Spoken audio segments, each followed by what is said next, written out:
सो हे hi hello guys. Hopefully आप लोग ठीक ही होंगे। तो चलिए हम अपनी स्टोरी बेहद इश्क है को स्टार्ट करते हैं। अ, आज हो सकता है तो हमारी इस स्टोरी का ये लास्ट पार्ट होने वाला है, क्योंकि स्टोरी अब समाप्त होने वाली है। तो चलिए देखते हैं कि हमने पिछले पार्ट में क्या सुना था। तो पिछले पार्ट में आरू जब वॉशरूम गई होती है तो तुलसी कबर्ड के पास जाती है आरू के कपड़े निकालने के लिए। लेकिन वो वहाँ से तुलसी वाली जो फाइल होती है, जो उसके चेकअप की फाइल होती है, वो गिर जाती है। जिसके बाद से तुलसी उठा के उसको पढ़ती है। और जैसे जैसे तुलसी उस फाइल को पढ़ रही थी, तुलसी की आंखें नम होती जा रही थी। तुलसी उस फाइल को पढ़ती है और फिर फाइल को बंद करके कबर्ड में रख देती है। अब इसके आगे इधर तुलसी थके हारे कदमों से नीचे आती है, जहाँ अम्मा किसी से बात कर रही थी। तुलसी का ध्यान इस वक्त उन पर नहीं था। उनके दिमाग में तो कुछ और ही चल रहा था। वो वहाँ से बाहर जाने लगती है कि तभी अम्मा के साथ खड़ी औरत की नज़र तुलसी के चेहरे पर पड़ती है। तुलसी को देखकर वो रुकते हुए कहती है, अरे रुको।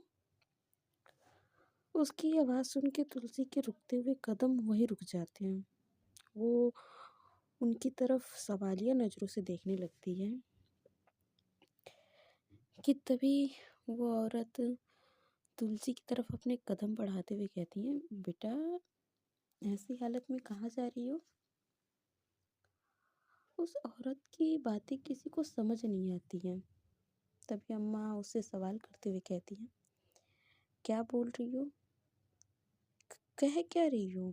मुझे तो कुछ समझ ही नहीं आ रहा।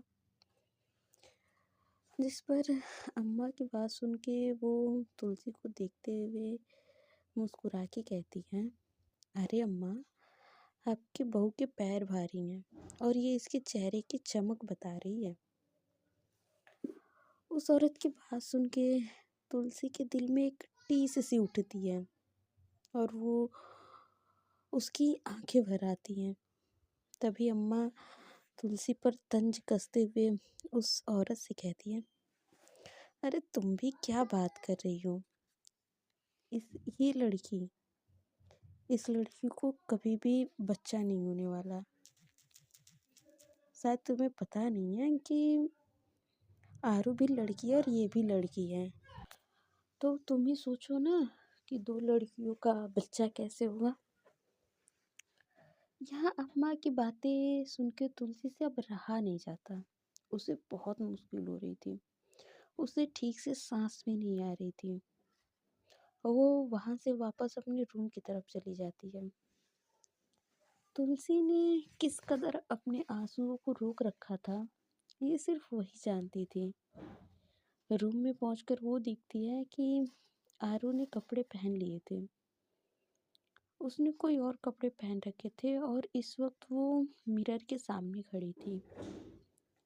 आरू को देखकर तुलसी उसके तरफ अपने कदम बढ़ा देती है और पूछती है, आप कहीं जा रहे हो क्या? जिस पर आरू भी स्माइल करते हुए तुलसी की तरफ पलटती है और प्यार से उसके फोrehead पे किस करके कहती है, मुझे किसी ज़रूरी काम से बाहर जाना है, शाम तक वापस आ जाऊंगी, तब तक अपना ख्याल रखना। इतना कहकर वो वहाँ से चली जाती है। वहीं तुलसी आरू के जाने के बाद से दरवाज़ा बंद करती है और बेड पे आके पेट के बल लेट कर रोने लगती है। उसके आंसू बेड को गीला कर रहे थे। उसे बार बार वो फाइल में लिखी हुई बातें और अम्मा की कही हुई बातें याद आ रही थी, जिससे तुलसी चीख चीख कर रो रही थी। उस कमरे में उसकी दर्द भरी आवाज़ें घूम रही थी। तुलसी रोते रोते खुद से कहती है, क्या भगवान, आखिर क्यों क्यों मेरे जीवन में कभी खुशियाँ नहीं आती? सोचा था कि सब कुछ ठीक हो गया, अब हम लोग खुशी खुशी रहेंगे, लेकिन आपसे तो मेरी खुशी ही नहीं देखी जाती।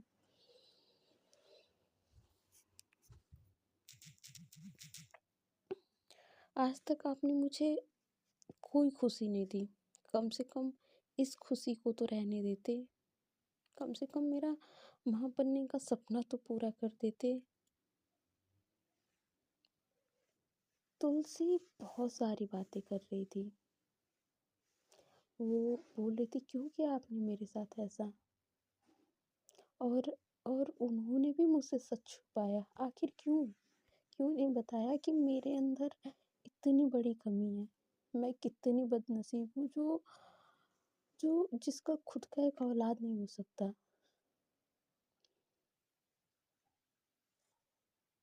तुलसी मन ही मन फैसला करती है, जिससे उसकी आँखों से आँसू बहने लगते हैं। उसने जो सोचा था वो किसी के लिए भी करना इतना आसान नहीं था, लेकिन तुलसी ने सोच रखा था। और वो अभी बेड पे सिकुड़ के बैठी थी कि तभी उसे वोमिट आने लगती है और वो बाथरूम की तरफ भाग जाती है। और वॉश बेसिन में वॉमिट करने के बाद वो नल खोल कर अपने चेहरे पे पानी मारती है। उसके बाद से अपने फेस को साफ करके वो अपने मन में सोचती है कि शायद मेरी तबीयत सही नहीं है। और उसे कुछ दिन से बिल्कुल भी कुछ अच्छा नहीं लग रहा था, लेकिन उसने इन सारी बातों पर ज़्यादा ध्यान भी नहीं दिया था। इधर तुलसी दोबारा अपने चेहरे पे पानी मार के कहती है, ये कुछ दिन से मुझे इतना अजीब क्यों लग रहा है? कुछ भी अच्छा नहीं लग रहा है। अब तुलसी से ठीक से खड़ा भी नहीं हुआ जा रहा था। उसका पूरा चेहरा मुरझा गया था और वो वहाँ से अपने रूम की तरफ बढ़ जाती है। इधर शाम के वक्त, रात के 8 बजे आरू की जीप हवेली के सामने आकर रुकती है। अब तक सारे लोग सो भी चुके थे, मतलब सोए नहीं थे, जगे थे, लेकिन अपने अपने रूम में थे। इधर आरू जीप से उतरती है और हवेली के अंदर आती है। उसे हॉल में कोई भी नजर नहीं आता। जिस पे ज़्यादा ध्यान न देते हुए आरू अपने रूम की तरफ बढ़ जाती है। जैसे वो अपने रूम में एंटर होती है, वो हैरान रह जाती है। पूरे रूम में रंग बिरंगी मोमबत्तियाँ जल रही थी। बेड को गुलाब के फूलों से सजाया गया था। ये सब देख के आरू हैरान रह जाती है, लेकिन जैसे उसकी नज़र बेड पे पड़ी लड़की पे जाती है, जिसने रेड कलर की साड़ी पहन रखी थी, और उसे देखकर आरू को गुस्सा आने लगता है। आरू जल्दी से बेड की तरफ बढ़ती है और वहाँ पे कोई और नेहा की बाजू पकड़ के उसे झटके से खींच के बेड से नीचे लाती है और उस पे चिल्लाते हुए कहती है, तुम्हारी हिम्मत कैसे हुई मेरे रूम में, मेरे बेड पर मेरी ही बीबी के कपड़े पहन के बैठने की? मैंने तुमको रहने की जगह क्या दे दी? तुम तो अपनी औकात ही भूल गई। मेरी बीबी की जगह लेने निकली हो तुम। ये सब आरू बेहद गुस्से में कह रही थी। उसका गुस्सा देखकर नेहा भी सहम गई थी। उससे कुछ बोला तक नहीं जा रहा था। तभी रूम में तुलसी आती है और आरू को इस तरह नेहा पे गुस्सा करता देखकर वो जाकर आरू को समझाते हुए कहती है, आप ये क्या कर रहे हो? जो कुछ भी हुआ है उसमें नेहा की कोई गलती नहीं है। उन्हें तो मैं लेकर आई थी। तुलसी इतना ही कहती है कि आरू उसे अपनी जलती हुई निगाहों से देखती है, जिससे कि तुलसी चुप हो जाती है। उसे इस वक्त आरू से डर लग रहा था। तभी आरू उसे अपनी जलती हुई निगाहों से देखते हुए बेहद खतरनाक आवाज में कहती है, पहले इसका इलाज कर लूं, उसके बाद से तुम्हारा भी इलाज होगा। इतना कहकर वो नेहा को खींचते हुए रूम से बाहर ले जाती है और इधर तुलसी की आंखों से झरझर आंसू बह रहे थे।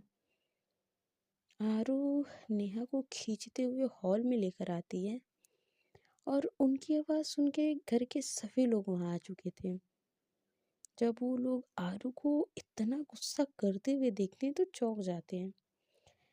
सभी इतना तो समझ चुके थे कि बात कुछ बड़ी है, इसलिए आरू इतने गुस्से में है। तभी सुनीता जी पूछती, क्या हुआ? और तुमने इस तरह नेहा का हाथ क्यों पकड़ रखा है? क्या किया इसने?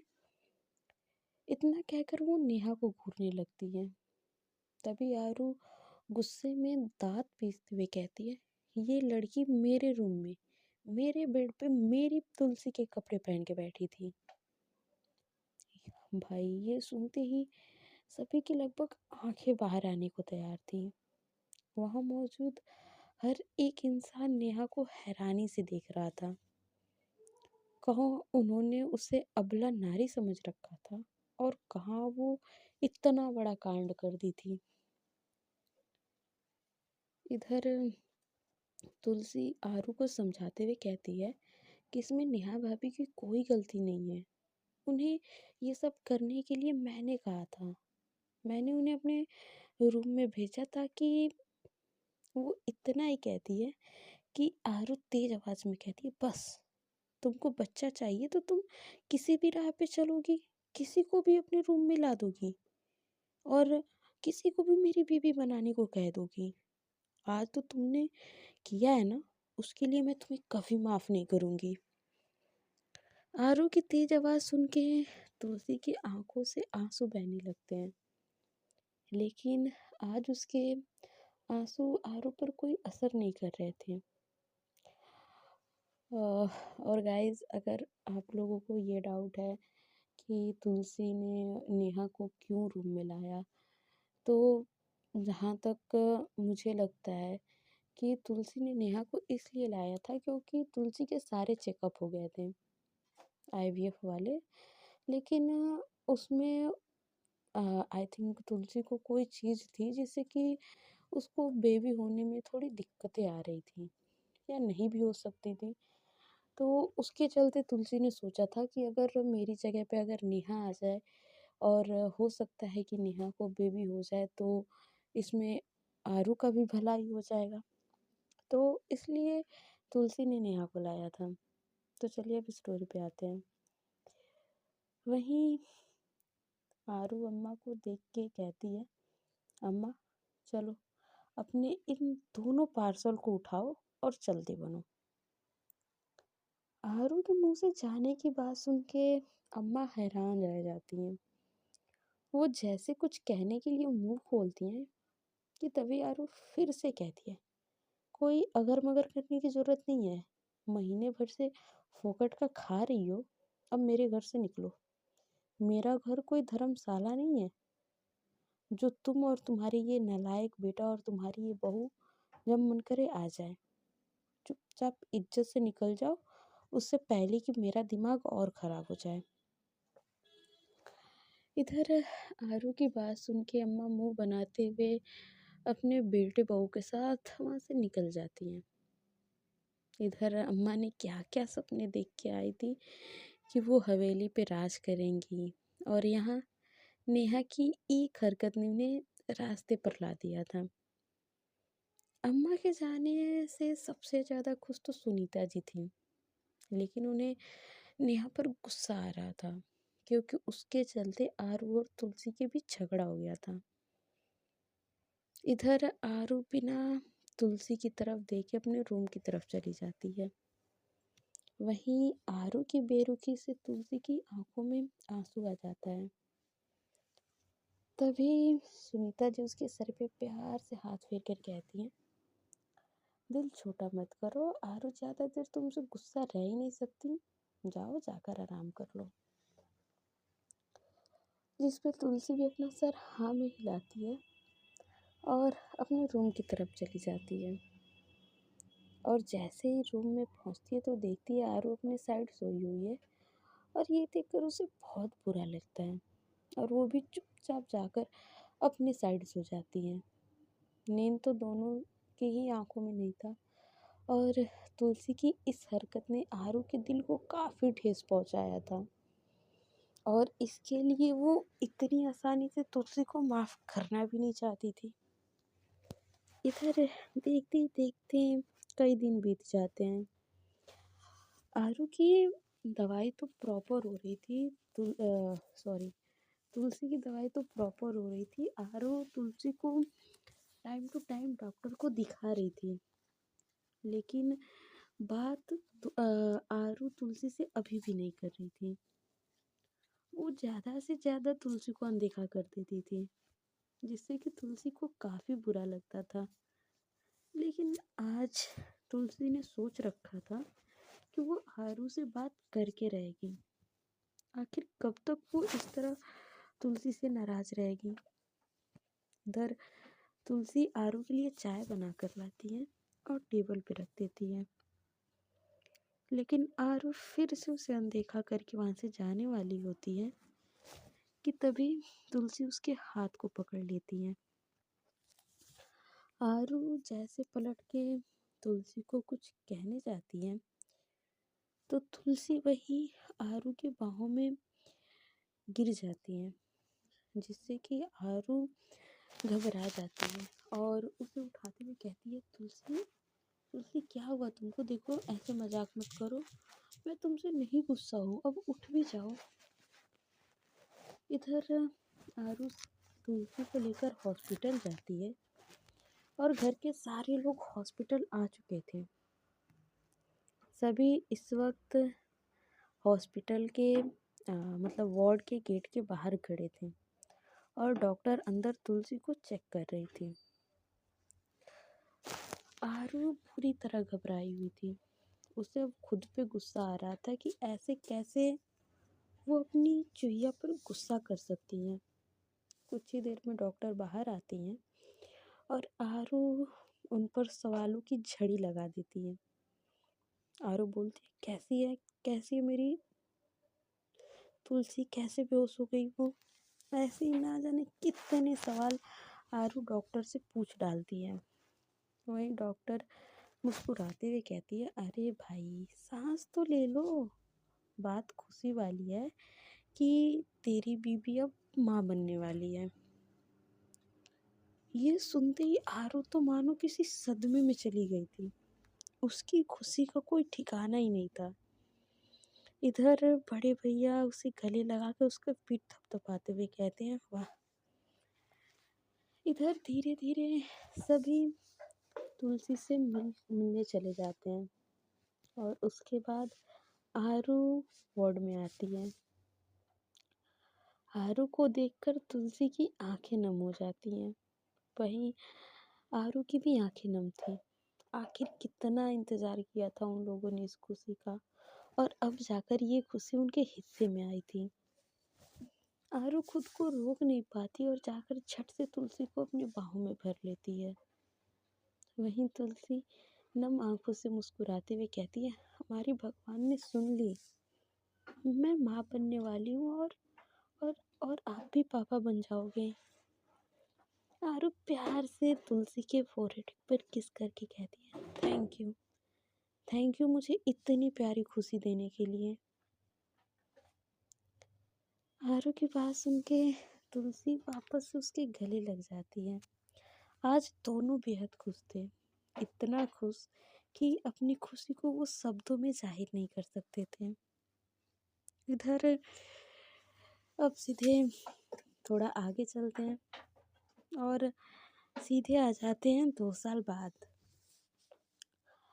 आरू शाम को थकी हारी अपने रूम में आती है, जहाँ की उसकी नज़र तुलसी और अपनी छोटी सी बेटी पे जाती है, जिससे कि तुलसी खेल रही थी।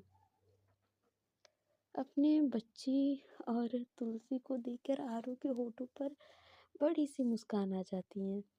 उसके मन में तो यही आ रहा था कि उसकी तुलसी अभी भी बच्ची है। उन्हें देखकर ही उनकी थकान गायब हो जाती है और वो भी उनके साथ बैठकर खेलने लगती है और अपनी प्रिंसेस जो उन दोनों की ही थी, उन दोनों की प्यार की निशानी, उसे अपने बाहों में भर लेती है और उसके बाद तुलसी को भी अपने गले लगा लेती है। आज वो बेहद खुश थी। कितनी ही मुश्किलों का सामना करने के बावजूद भी आज वो दोनों एक दूसरे के करीब थे, एक दूसरे के पास थे। आज उनका परिवार पूरा हो गया था, जहाँ उसकी तुलसी और उसकी नन्ही सी जान थी। और इस तरह उनकी ज़िंदगी हँसी-खुशी गुज़रने लगती है। सो गाइस, आज हमारी स्टोरी यहीं समाप्त होती है और आज हमारे आरू और तुलसी का ये सफ़र यहीं समाप्त होता है। और आप लोगों का धन्यवाद, जो आप लोगों ने इस स्टोरी को इतना प्यार दिया। तो चलिए, अब मिलेंगे हम लोग किसी न्यू स्टोरी के साथ। तब तक के लिए bye bye, tata, take care. आप लोग अपना ध्यान रखिए। Bye bye guys.